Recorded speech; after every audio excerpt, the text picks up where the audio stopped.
Meu pai falava, olha, o futebol é um presente de Deus. Deus te deu esse presente de futebol. Da mesma forma que Deus deu o presente para um músico, deu um presente para um artista cantar.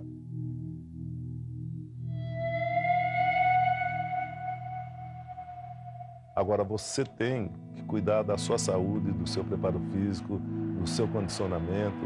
Você tem que respeitar sempre o adversário. Se você fizer isso, você vai ser um grande jogador, nunca ninguém vai te parar.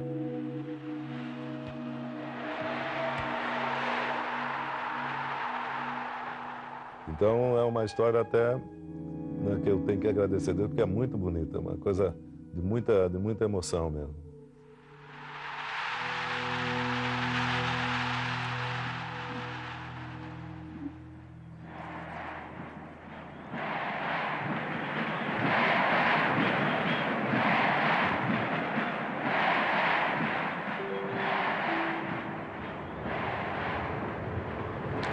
Edson Arantes do Nascimento, Pelé. Mais do que um nome, mais do que um jogador de futebol. Foi nas ruas de Santos que a história começou. Foi nessa cidade que ele comandou o mundo do esporte. Em Santos é impossível não perceber seu impacto. Ele é um símbolo de sucesso e do futebol brasileiro. Filho de um ex-jogador, ele conhecia bem a vida nos campos de futebol. E sabia que esse seria seu destino. E a minha mãe sempre dizia, eu não quero que você vá jogar. Eu não quero que você seja jogador de futebol. Você vê aí o que aconteceu com seu pai. O seu pai está aí machucado. Nós estamos atravessando um problema sério. Nós não temos dinheiro para comprar comida. Eu quero que você seja um médico, seja um professor. Mas eu não quero que você seja jogador de futebol. O futebol estava no sangue do jovem Edson. Com 15 anos, ele deixou a casa de sua família em Bauru e foi tentar a carreira em Santos em busca do sucesso que seu pai nunca teve. E o menino nunca mais retornou. Quando ele chegou com 15 anos, a gente já sabia que ia ser um craque fantástico, como ele foi, né? Porque ele era moleque com 15 anos, treinava no meio dos profissionais já, né? Aí, com 15 anos, eu fiz o primeiro treino no Santos e no primeiro treino eu já fui inscrito. Aí, às vezes, eu brinco para minha mãe, eu falo assim, mãe, a senhora viu se eu ficasse lá para ser professor, para ser um médico? Eu tinha que ser jogador, né? Sua ascensão aconteceu de maneira tão rápida que a convocação para defender a seleção brasileira surpreendeu a todos, até o próprio Pelé. Eu não esperava de ser convocado para a seleção brasileira, né? Principalmente com 16 anos de idade. Eu nem era ainda o titular do Santos Futebol Clube. No dia da convocação, nós vimos aquele neguinho, né? Eu digo assim, quem é? Nós do Rio de Janeiro, nós não conhecíamos ele. Apesar de uma contusão que o tirou dos primeiros 2 jogos, o impacto de Pelé foi arrasador. Ele foi fundamental na vitória contra a União Soviética, colocando o Brasil nas fases decisivas da competição. Nascia uma estrela. Recuperou para bem de futebol.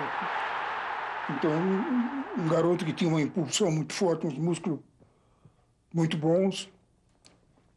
E foi um Pelé que apareceu dentro do cenário mundial do futebol.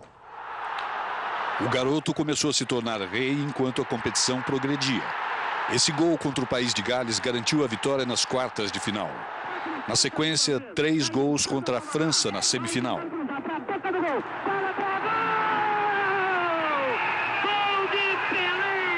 Nós sentimos o porquê e a razão que um garoto, 16 para 17 anos, estava convocado por uma seleção brasileira. Pelé não se intimidou, mesmo sendo o jogador mais jovem a disputar uma final de Copa do Mundo. Depois de conseguir a vantagem por 2-0, Pelé marcou esse golaço que lhe garantiu um lugar na história do futebol. Foi a primeira vez que o europeu viu um drible que nós chamamos de chapéu, né? Porque naquela época o europeu não sabia. E esse drible foi levado para a Europa nessa Copa do Mundo. Pelé fechou a goleada por 5-2, marcando mais uma vez. O Brasil conseguia seu primeiro título mundial. E a emoção da conquista foi demais para o garoto de 17 anos.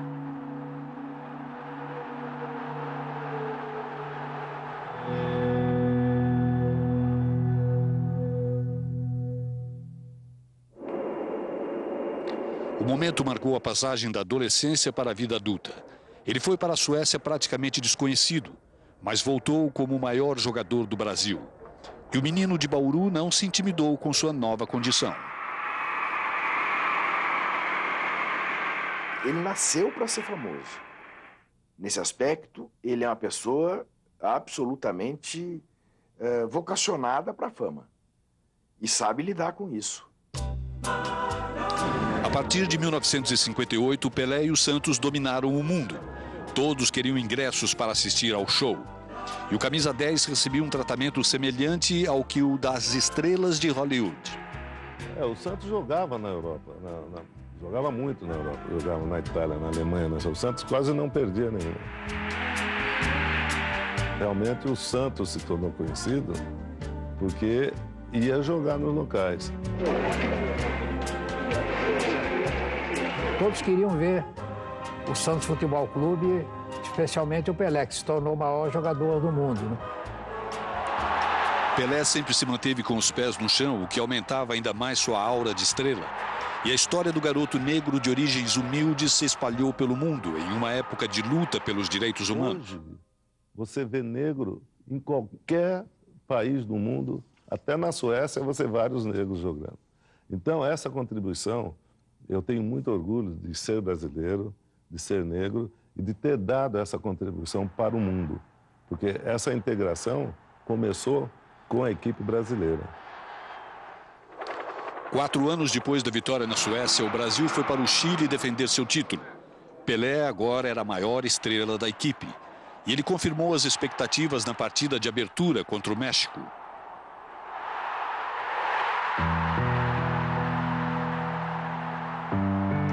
Mas no segundo jogo, Pelé contundiu a virilha. O camisa 10 iria assistir o resto do Mundial fora das 4 linhas do gramado. Comandados por Garrincha, o Brasil chegou à final. Pelé assistiu à vitória de seus companheiros contra a Tchecoslováquia da arquibancada e ficou feliz com o resultado.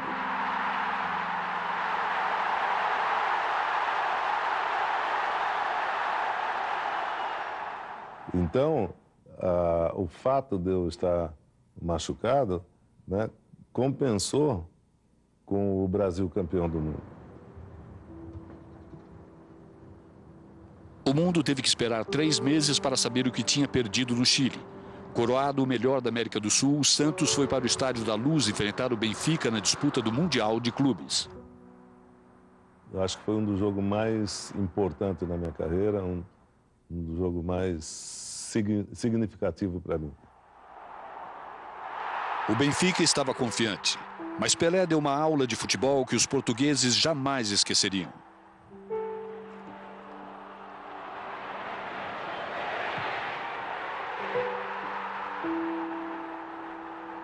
Aí quando fomos para o campo, tal, quando eles abriram os olhos já estava 4-0. Pô, aí foi uma coisa fantástica, porque a exibição do Santos foi fantástica. Pelé marcou 3 gols na vitória por 5-2, não dando chance aos campeões europeus.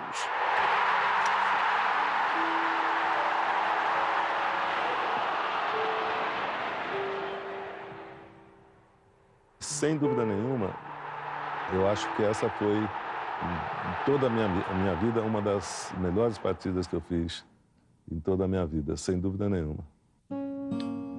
O Santos era considerado o melhor time do mundo e provou isso no ano seguinte, destruindo o Milan na decisão do Mundial de Clubes de 1963.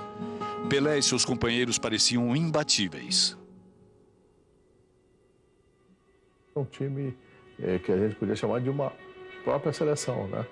Esse era o grande segredo. E, acima de tudo, a presença do Pelé, ainda jovem, né? O camisa 10 do Santos se estabeleceu como o melhor em uma talentosa geração de jogadores brasileiros. Ele parecia não ter pontos fracos, combinando ritmo e força com graça e leveza. Ele tinha o que realmente um jogador tem que ter jogador de primeira linha, que até hoje eu não vi que nem que possa comparar que nem ele, né? O Pelé fazia tudo com muita facilidade, né? Ele tinha muita visão de jogo, drible, velocidade.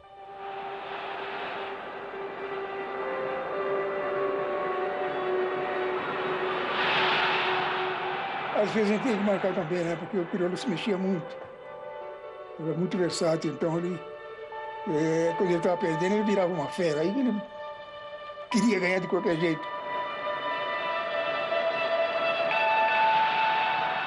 Inteligência, chutava com a perna esquerda, com a perna direita, com a mesma eficiência.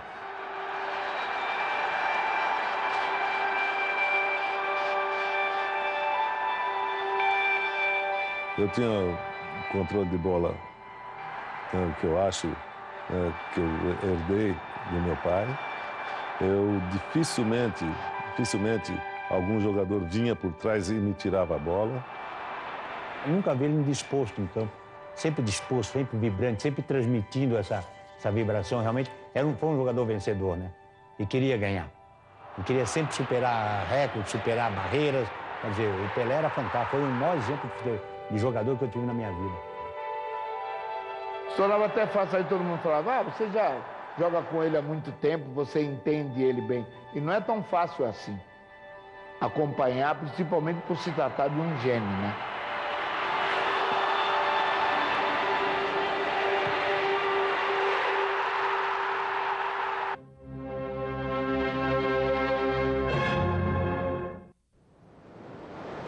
Um herói na cidade de Santos, Pelé teria mais um desafio internacional.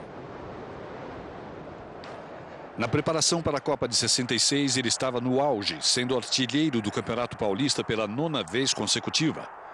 Mas a desorganização fora dos gramados atrapalhou a campanha brasileira. Faltando 2 ou 3 dias para terminar para o time estrear, não tínhamos o time titular ainda. Sabe? Então houve muita confusão. Pelé participou da partida de abertura contra a Bulgária, mas uma contusão deixou o astro de fora do jogo contra a Hungria, na primeira derrota em Copas do Mundo depois de 12 anos. Na sequência, um jogo de vida ou morte contra Portugal, o time do craque Eusébio. Aquela seleção do Brasil foi das piores seleções do Brasil que eu conheço.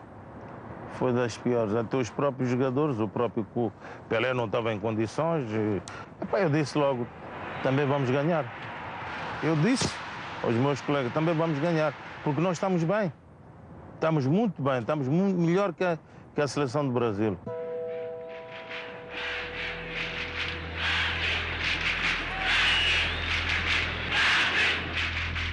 Esse foi um campeonato duríssimo, vocês viram. Foi o campeonato que teve mais agressão, mais confusão. E eu me machuquei.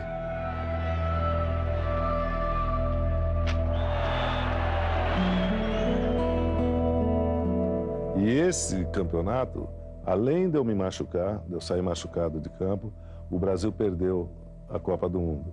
Então, esse foi um ano muito triste. Em 66, ele foi caçado em campo com os portugueses castigando o brasileiro. Mas eles alegam que Pelé já estava contundido. Pelé já estava lesionado, já vinha lesionado. Entrou lesionado. Não tinha nada com o tornozelo. E nós sabíamos disso, e o próprio Pelé sabia. E ganhamos bem. Pelé era uma sombra do homem que humilhou o Benfica na conquista do Santos em 1962. Eusébio comandou a vitória por 3-1. A derrota não seria esquecida pelos brasileiros. Ou seja, a Copa do Mundo de 66 foi um verdadeiro desastre. Com o corpo e o ego arrasados, um inconsolável Pelé ameaçou abandonar o futebol.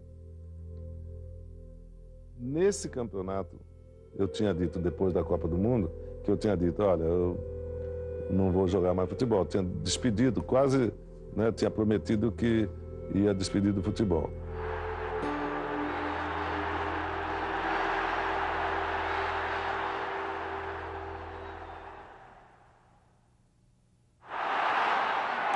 Mas ele decidiu continuar marcando gols. Em novembro de 69, ele tinha a incrível marca de 999. E tinha a chance de fazer história contra o Vasco da Gama no palco sagrado do futebol, o Maracanã.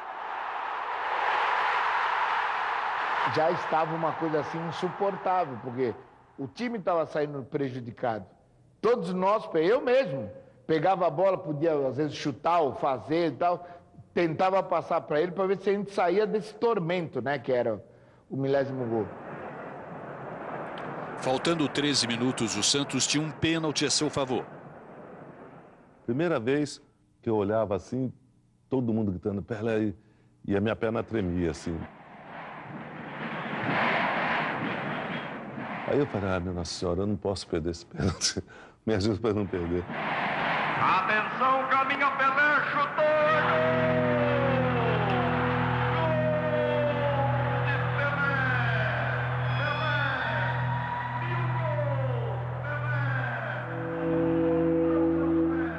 Nem quando eu tinha 17 anos, na Copa do Mundo de 58, eu fiquei preocupado e a minha perna tremia assim para marcar o 1000º gol.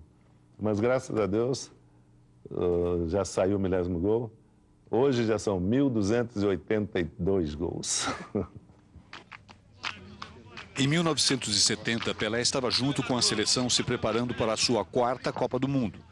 Ele tinha apenas 29 anos, mas agora era o veterano, o único remanescente das conquistas de 58 Pelé, e 62. Em 1970, ele, antes da Copa do Mundo, ele ainda não havia completado 30 anos de idade. Ele estava no auge da sua forma física e técnica, né? E ele sabia que seria a última oportunidade de jogar uma Copa do Mundo.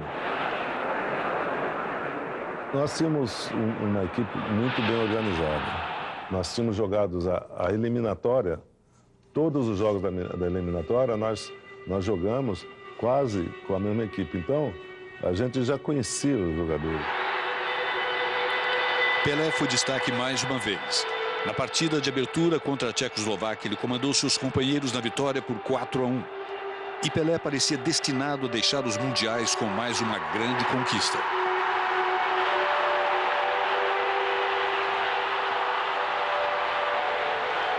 Em 70, ele parece que ele se preparou para fazer uma despedida honrosa do Pelé mesmo, já feito, né? E, de fato, ele fez uma Copa do Mundo extraordinária. Pelé sabia o que representava a Copa de 70. Era sua chance de brilhar novamente. Na parte individual, né? Tanto é que eu acredito que foi a maior Copa do Mundo do Pelé, que ele jogou em 70. O que ele fez individualmente, mas tudo dentro de um coletivo. Era tão inteligente o Pelé que ele fez parte do coletivo. Claro, com a sua característica, né, de fazer jogadas individuais maravilhosas, ele fez muitas, né, dentro da Copa de 70.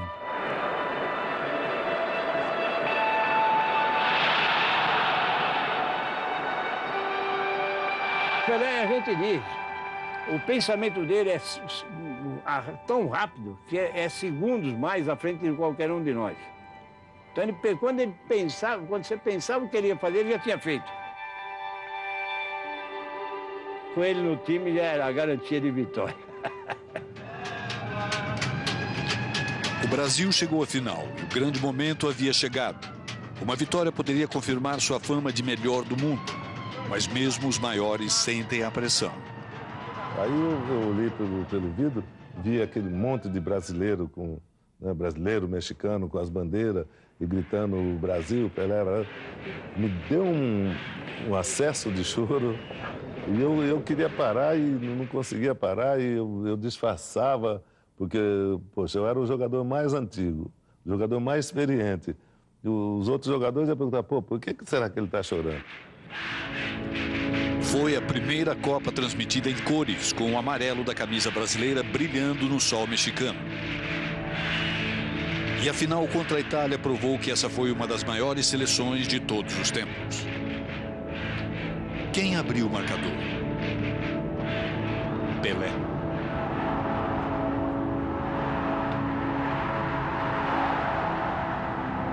Nas Copas do Mundo, eu tinha feito a primeira Copa do Mundo, eu fiz um gol de cabeça com a Suécia. E despedi da Seleção Brasileira, campeão do mundo, fazendo um gol de cabeça em cima da Itália. Então, poxa, foi uma maravilha. Apesar do empate italiano, o Brasil controlava o jogo. E os esforços foram logo recompensados.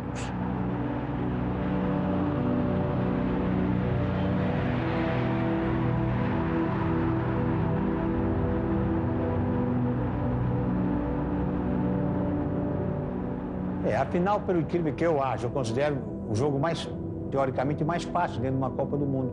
Foi contra a Itália.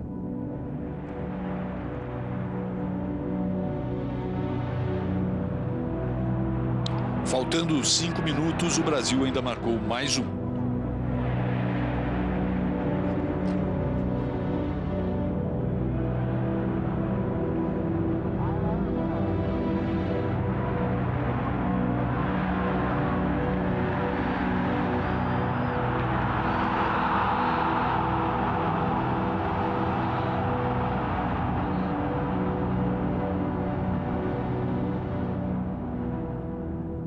Quando a bola veio, que eu vi o Faquete entrar com o Jardim, eu só peguei e só encostei, porque eu já sabia, não tinha nem olhado. Eu não olhei para trás para ver se o Carlos Alberto vinha.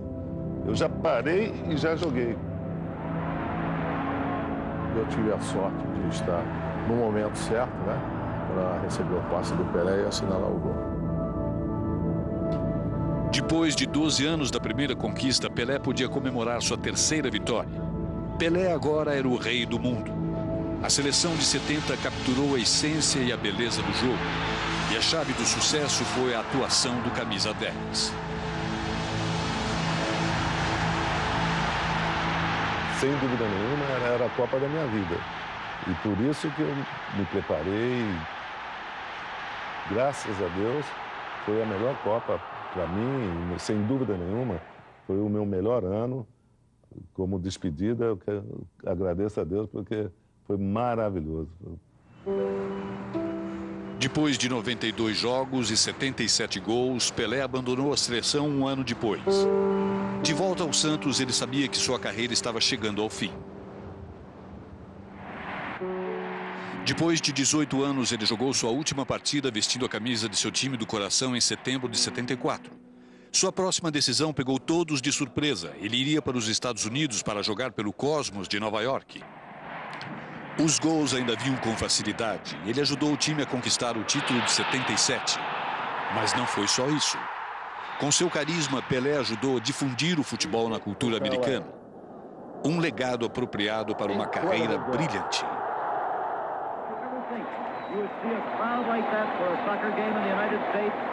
Well, he's the man that has caused it.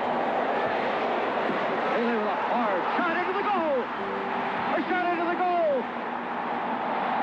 Pelé has scored in his last half for the Cosmos. Depois da aposentadoria, Pelé se tornou um embaixador do esporte. A força do craque transcende o jogo de futebol. A estrela dele é uma estrela que não vai se apagar nunca, porque é que nem a gente fala, a gente já parou de jogar um monte de anos, né? Mas o Pelé aí está aí brilhando ainda. Não vai aparecer, no meu modo de ver, um jogador como ele, porque eu sempre digo que ele é ET, veio de Saturno, que ele fazia coisas fantásticas, né? Eu hoje digo para meus filhos, para minha família, para os amigos, que eu tive a honra e o prazer de jogar ao lado daquele que, na minha opinião, foi o maior jogador do mundo. É um jogador completo. E os quase 1.300 gols que fez não é para botar defeito, não, né? Ele tem que ser o melhor mesmo. Edson Arantes do Nascimento. Pelé. Mais do que um nome, mais do que um jogador de futebol.